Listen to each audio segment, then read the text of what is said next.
Welcome to our podcast. Today, we're diving into the fascinating world of habits and how they shape our lives. Let's jump right in. I'm really excited about this topic. So, what's the core idea we're exploring today? Well, it's all about understanding the habit loop and Right. how habits are formed and changed. You know, it's based on the book The Power of Habit by Charles Duhigg. Ah, that's a game changer. So, how exactly do habits form? So, it starts with a cue, which triggers a routine, and then there's a reward. This loop is what creates habits. It's like when you wake up in the morning and automatically brew coffee without thinking about it. Oh, I do that every day. Exactly. So, the cue is waking up, the routine is making coffee, and the reward is that satisfying first sip. You've got it. And the interesting part is that over time, this loop becomes so ingrained that the brain actually starts to crave the reward when it gets the Oh, cue. wow. So, it's not just a habit, it's a neurological craving. That's fascinating. So, are habits always good, or can they be bad too? Well, habits can be both. The brain doesn't distinguish between good and bad habits. Really? It just locks them in through repetition. So, if we have a bad habit, is it possible to change it? Absolutely. The key good is to to hear. identify the cue and the reward and then change the routine. It's called the golden rule of habit change. The golden rule? That sounds important. It is. It's about keeping the same cue and reward but altering the routine in between. For example, if you're trying to stop snacking on junk food when you're stressed, Yeah, that's me. you can replace it with a healthier routine, like taking a quick walk. So, the cue is stress, the routine is walking instead of snacking, and the reward is feeling better? Exactly. And over time, that new routine becomes the habit. Makes It's all sense. about creating new neurological pathways. But what about the cravings? Don't they make it hard to change habits? That's a great point. Cravings are powerful, but when you understand them, you can redirect them.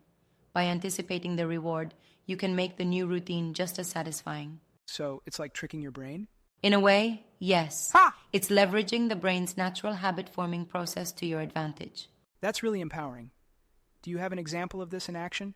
Sure, there's the story of Eugene Pauly, who lost his short term memory but could still form new habits.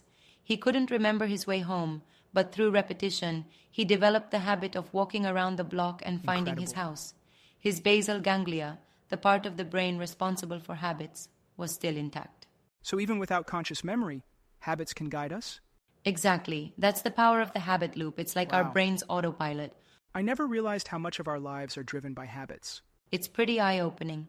Habits make up about 40% of our daily actions, and that Seriously? means there's a huge potential to shape our behaviors by focusing on our habits. So, by changing our habits, we can essentially change our lives? Absolutely. That's It's all about inspiring. understanding the cues and rewards and being intentional with the routines we establish. But it must take a lot of willpower to change a habit, right? Willpower is important, but it's more about consistency. Yeah. Once the new routine becomes a habit, it requires much less effort to maintain. That makes sense. So, how do we start identifying our cues and rewards? Begin by noticing when you engage in a habit. What's happening around you? Okay. What's triggering the behavior? Then, think about what reward you're getting from it. So, it's like being a detective in your own life. Exactly.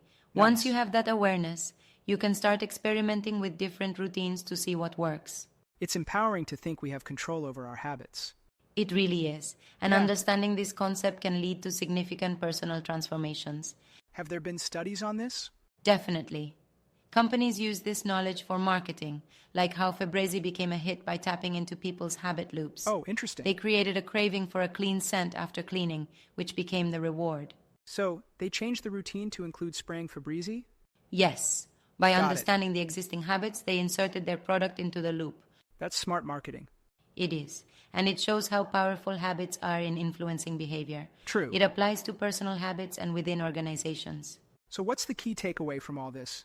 The key is that habits are not destiny. Right. By understanding and reshaping them, we can take control of our lives and achieve incredible things. That's really motivating. I'm going to start looking at my own habits now. That's the first step. And Indeed. remember, it's a process. Be patient and keep at it. Thanks for breaking this down. It's been enlightening. My pleasure. I'm Yeah. excited to see how we can all use the power of habit to our advantage. Definitely.